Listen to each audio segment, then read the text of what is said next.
प्रिय विद्यार्थियों, स्वागत है आपका अपने ऑनलाइन बायोलॉजी क्लासेस में। हमारा मानव तंत्रिका तंत्र का चैप्टर चल रहा है, जिसमें हम आज अंतिम पार्ट लेकर आए हैं। इससे पहले हमने लगातार 7 पार्ट अर्थात 7 भाग इसके लगातार सीरीज में दिए हैं। आज हम ये अंतिम जो टॉपिक है लेकर आए हैं, प्रतिवर्ती क्रिया, रिफ्लेक्स एक्शन और प्रतिवर्ती क्रिया चाप क्या होता है। तो सबसे पहले हमें ये जानना जरूरी है कि प्रतिवर्ती क्रिया क्या होती है। इसे हम रिफ्लेक्स एक्शन कहते हैं।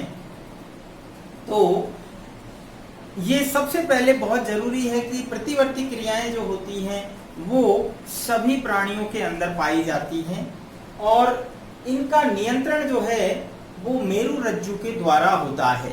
किसके द्वारा होता है? मेरुरज्जु के द्वारा। और ये क्रियाएं जो होती हैं शरीर में बाह्य उद्दीपनों के प्रति होती हैं और ये लगभग सभी प्राणियों के अंदर जन्मजात भी होती हैं और कुछ हमें जन्म के बाद अर्जित करनी होती हैं या अर्जन से प्राप्त होती हैं। तो सबसे पहले हम बात करते हैं कि शरीर में बाह्य उद्दीपनों के कारण प्रतिवर्ती क्रिया की परिभाषा क्या है? शरीर में बाह्य उद्दीपनों के कारण होने वाली स्वतः अर्थात स्वतः ही होती है, ये तीव्र, बहुत तेजी से होती है एवं अनैच्छिक क्रिया को प्रतिवर्ती क्रिया कहते हैं। अनैच्छिक क्रिया को प्रतिवर्ती क्रिया कहते हैं। पहली बात, शरीर में बाह्य उद्दीपन कोई भी हो सकता है। हमारे शरीर में बाहर से जो बाह्य एनवायरनमेंट होता है उसमें बहुत सारे उद्दीपन होते हैं।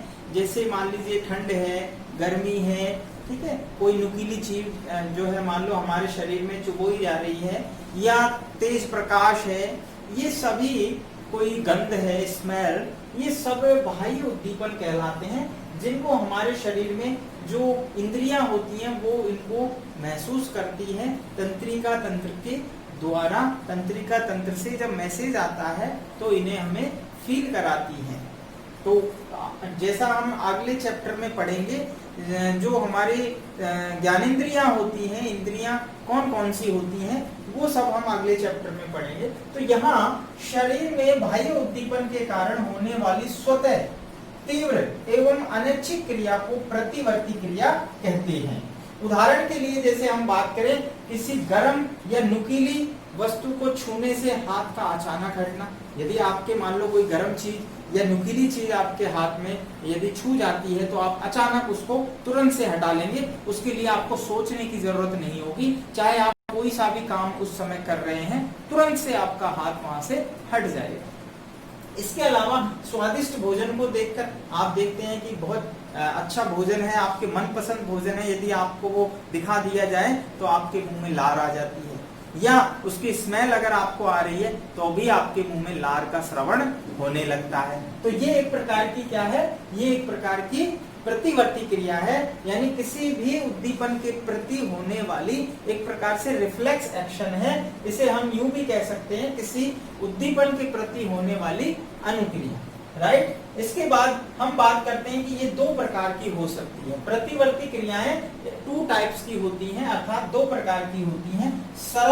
सरल अप्रतिबंधित प्रतिवर्ती क्रिया यानी सिंपल है, और इसे हम अनकंडीशनल रिफ्लेक्स एक्शन कहते हैं। अनकंडीशनल यानी यहाँ कोई कंडीशन, कोई शर्त की जरूरत नहीं है, ये स्वतः ही होगी और जन्मजात होती है। इसीलिए हम इसको जन्मजात यानी ये जन्म से सभी प्राणियों में मिलेगी, और प्राकृतिक जो चीज जन्मजात होती है उसे हम नेचुरल कह सकते हैं। तो एक प्रकार से ये प्राकृतिक प्रकार की है, यानी ये जन्मजात है और सभी प्राणियों में मिलेगी। और जो चीज जन्मजात होती है उसे हमें सीखने की जरूरत नहीं होती, ये बात हम सभी जानते हैं।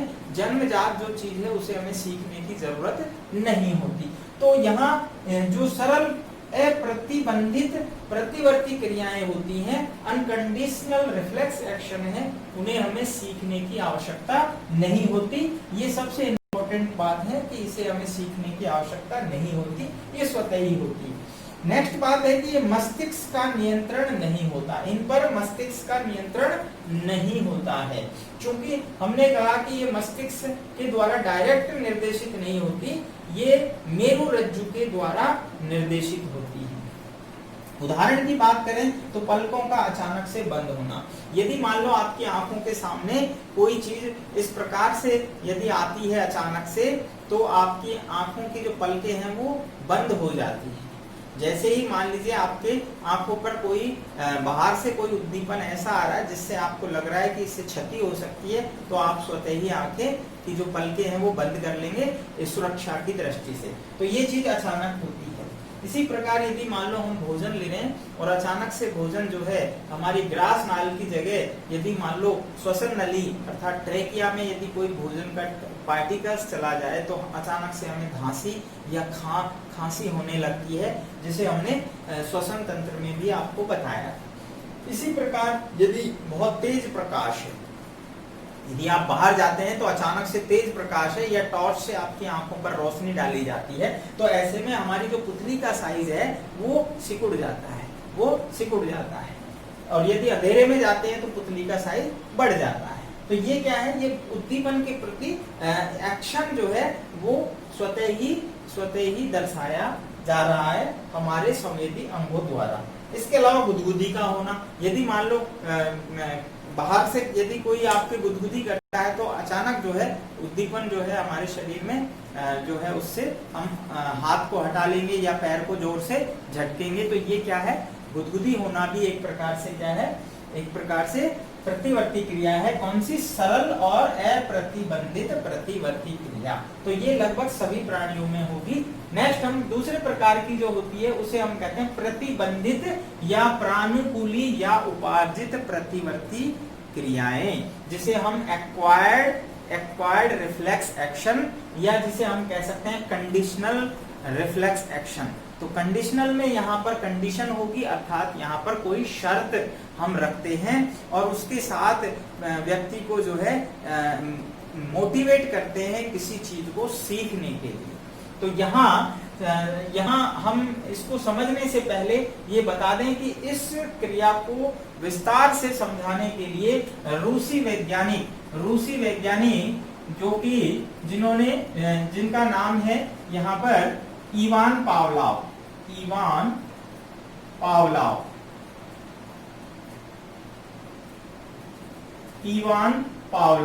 तो ये एक वैज्ञानिक हैं जिन्होंने भूखे कुत्ते पर प्रयोग किया और उसके द्वारा ये स्पष्ट किया कि किस प्रकार उपार्जित जो है प्रतिवर्ती क्रियाएं हमारे शरीर में एक प्रकार से डेवलप होती हैं या उनका हम अर्जन करते हैं।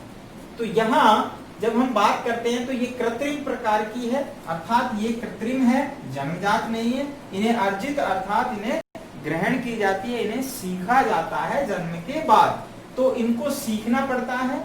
और इसमें यदि हम एग्जाम्पल की बात करें तो जो इवान पावलोव जो थे, उन्होंने ये एक प्रयोग किया था भूखे कुत्ते पर। उन्होंने क्या किया, इसमें कुत्ते को जो है भूखे कुत्ते को घंटी बजाने के साथ में क्या दिया, भोजन दिया। और जैसे ही कुत्ते को भोजन भी दिया जाता है और उसके साथ साथ में घंटी बजाई जाती है, बैल बजाई जाती है, तो कुत्ता जो है वो सीख जाता है, उसके मस्तिष्क में ये ज्ञान अर्जित हो जाता है कि जैसे ही मुझे भोजन दिया जाता है तो उसके साथ में एक बैल की आवाज भी आती है। तो कुत्ते ने ये बात सीख ली। उसके बाद वैज्ञानिक इवान पावलोव ने क्या किया, केवल भूखे कुत्ते को केवल बैल बजाई और भोजन नहीं दिया। तो ऐसे में क्या होता है कि वो देखता है कि कुत्ते के जो मुंह है उसके अंदर लार का श्रवण उसी प्रकार होता है जैसा उस वास्तविक उद्दीपन अर्थात भोजन यहाँ पर वास्तविक उद्दीपन है, जबकि बैल जो है वो एक प्रकार का कृत्रिम या प्रतिबंधित उद्दीपन है। तो यहाँ जब कुत्ता वास्तविक भोजन के समान ही बैल के प्रति भी अनुक्रिया दर्शाता है। तो इसका मतलब ये हुआ कि जो कुत्ता है वो सीख गया है कि मुझे अब बैल के साथ में भोजन मिलेगा।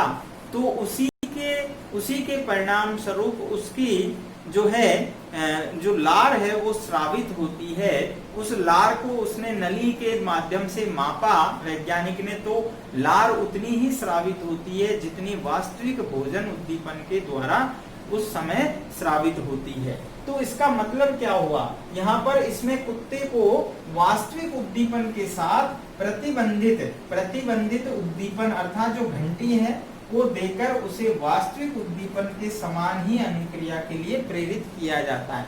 यानी वास्तविक उद्दीपन के समान अनुक्रिया क्या थी, लार का श्रवण, तो उसके लिए प्रेरित किया जाता है।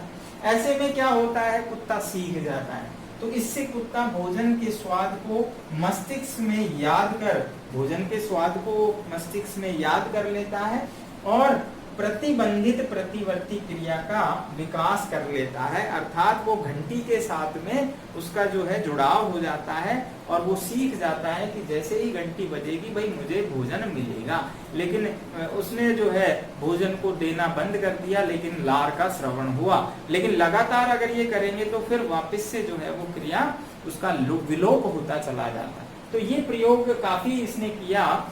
ये जब हम टीचर ट्रेनिंग करवाते हैं तो वहां पर भी इसका जो है पूरा डिटेल से पढ़ते हैं। इसका अनुप्रयोग भी है, क्योंकि हम इसके अनुप्रयोग के द्वारा लर्निंग को करवाते हैं, लर्निंग के लिए मोटिवेट करते हैं बच्चों को।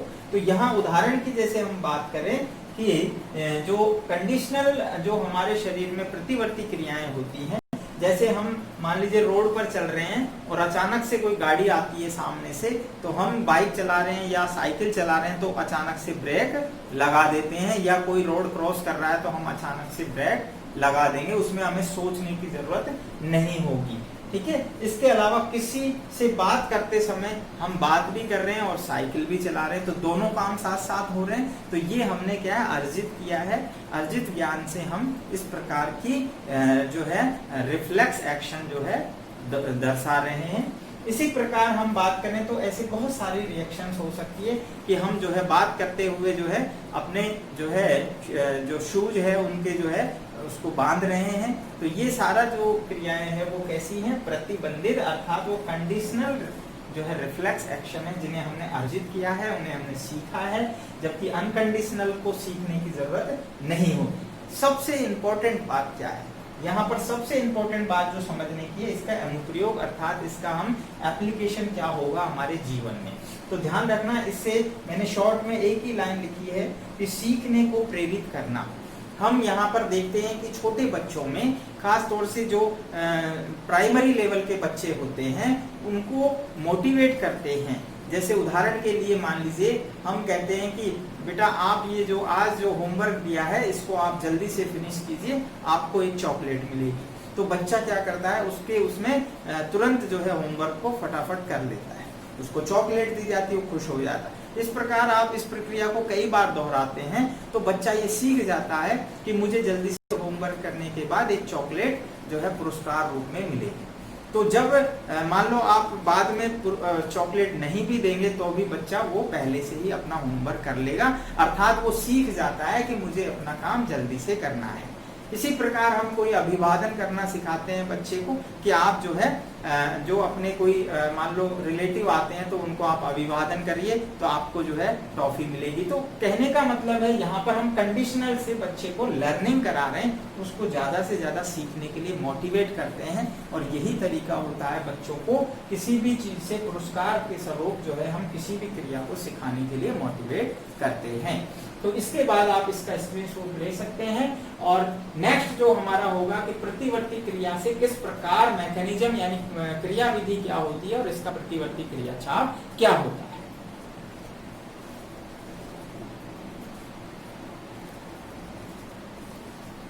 हाँ, तो नेक्स्ट हम बात कर रहे थे प्रतिवर्ती क्रिया की क्रिया विधि एवं प्रतिवर्ती क्रिया चाप क्या होता है। तो यहाँ हम इस चित्र के माध्यम से प्रतिवर्ती क्रिया विधि और प्रतिवर्ती क्रिया चाप को समझेंगे। हमने पिछली वीडियो में पढ़ा था कि प्रतिवर्ती क्रियाओं का संचालन मेरुरज्जु द्वारा होता है। किसके द्वारा होता है? मेरुरज्जु के द्वारा।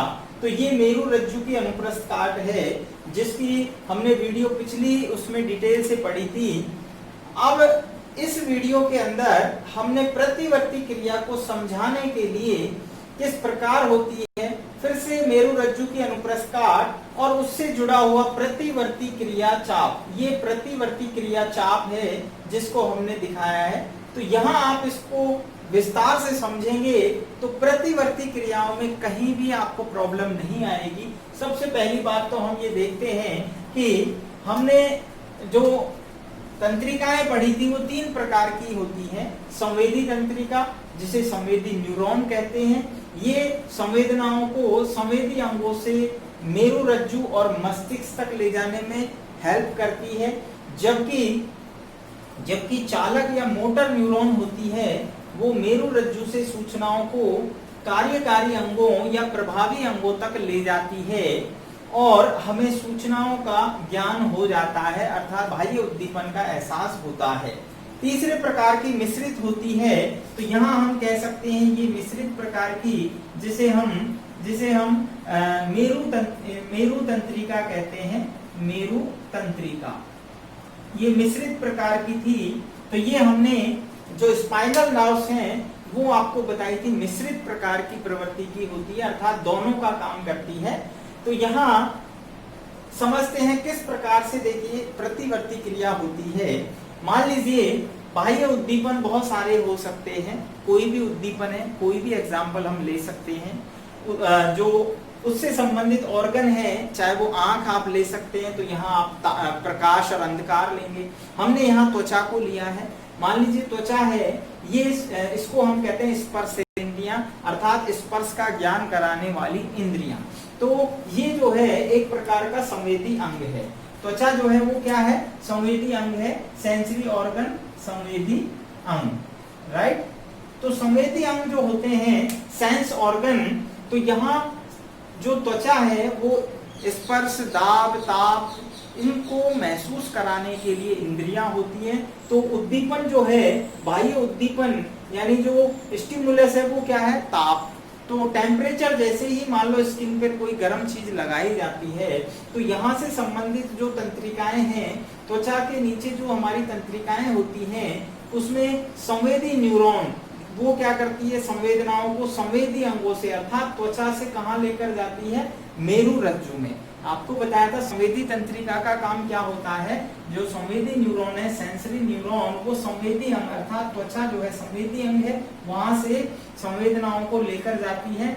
और ये पृष्ठ मूल गुच्छक यहाँ जाएगी पहले, और पृष्ठ मूल गुच्छक से देखिए यहाँ इंटर न्यूरॉन होता है, ये जो है दोनों को कनेक्ट करने वाला होता है। यहाँ से मेरुरज्जु में, मेरुरज्जु के जो दूसर द्रव है वो यहाँ पर आपको दिख रहा है। देखिए 2 ऊपर संग थे और 2 नीचे, तो वो चीज वही है।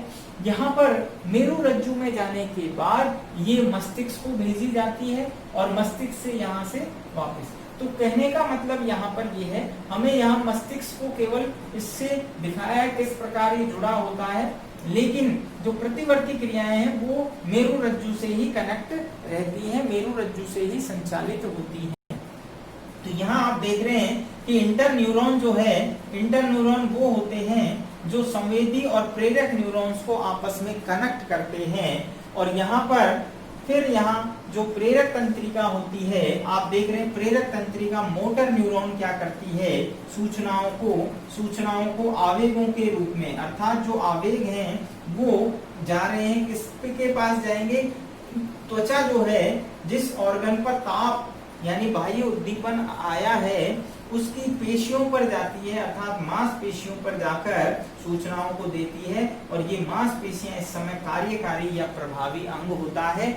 और यहाँ से इसको तुरंत जो है, जो भी हाथ होगा तो उसको हटा लिया जाएगा, या पैर है तो उसको उसकी मांसपेशियों को तेजी से एक्टिव करके तुरंत तीव्रता से हटा लिया जाता है। तो इस प्रकार ये एक चाप बन जाता है। इसका जो पथ है प्रतिवर्ती क्रिया का, उसी को हम प्रतिवर्ती क्रिया चाप भी कहते हैं। तो प्रतिवर्ती क्रिया किस प्रकार होती है ये चीज आपको समझ समझ में आ गई होगी, ये सारी मेरुरज्जु से संचालित होती है। अब हमने बात की कि प्रतिवर्ती क्रिया चाप क्या होता है। तो प्रतिवर्ती क्रिया चाप अर्थात रिफ्लेक्स आर्च क्या होता है। चाप का मतलब होता है चाप। जिस तरह से हम मैथ में चाप पढ़ते हैं, तो एक ऐसा पथ जो इस प्रकार, देखिए ये चाप है, ठीक है, ये चाप, ये दिख रहा है आपको, ये चाप। तो इसका जो पथ होता है, यानी प्रतिवर्ती क्रिया का जो पथ है वही प्रतिवर्ती क्रिया चाप कहलाता है। तो यहाँ हम जब परिभाषा देंगे तो प्रतिवर्ती क्रिया के समय, जब प्रतिवर्ती क्रिया हो रही है उस समय आवेग द्वारा, ये पल्सेस जा रहे हैं, आवेग देखो यहाँ से ये गया, ठीक है, इस प्रकार ये जा रहा है, ठीक है। तो ये क्या है, प्रतिवर्ती क्रिया जो है उसमें जो पथ होता है, मार्ग होता है, आवेग द्वारा तय किया गया मार्ग या पथ को ही हम क्या कहते हैं, प्रतिवर्ती क्रिया चाप कहते हैं। और यहाँ पर इसमें जब हम भागों की बात करें तो इसमें देखिए नंबर 1, 2, 3, 4 और ये 5, इस प्रकार ये 5 जो है इसके भाग होते हैं। जैसे यहाँ पर हम देख सकते हैं, सबसे पहले संवेदी अंग जो कि त्वचा है, जैसा हमने वहां लिया था, और यहाँ से संवेदी अंग से संवेदी न्यूरॉन जो है सूचना लेकर जाती है, कहाँ जाती है, इंटर न्यूरॉन्स के पास जाती है। इंटर न्यूरॉन्स जो है वो चालक तंत्रिका के माध्यम से प्रभावी और कार्यकारी जो अंग है वहां पर सूचनाओं को मैसेज यानी पास कर देता है आवेगों को, और हम हाथ को तुरंत हटा लेते हैं। तो ये पूरा जो पथ है, ये पूरा जो पथ है वो क्या कहलाता है, प्रतिवर्ती क्रिया चाप, जिसे हम रिफ्लेक्स आर्च कहते हैं। और यहाँ हमने इसको मस्तिष्क से भी जुड़ा हुआ दिखाया है। इंटर न्यूरॉन्स जो है वो आगे जाके किससे जुड़ेंगे, मस्तिष्क से जुड़ेंगे। तो इस प्रकार आज हमने जो मानव तंत्रिका तंत्र है उसको लगभग कंप्लीट हो गया है। फिर भी अगर कोई चीज रह जाती है तो आप कमेंट करके पूछ सकते हैं। हमने प्रतिवर्ती क्रिया चाप और प्रतिवर्ती क्रिया जो है विधि किस प्रकार होती है वो आज हमने इस वीडियो में कंप्लीट कर लिया। इसके बाद हम नेक्स्ट चैप्टर लेंगे, तब तक के लिए देखते रहिए ऑनलाइन जो है बायोलॉजी क्लासेस।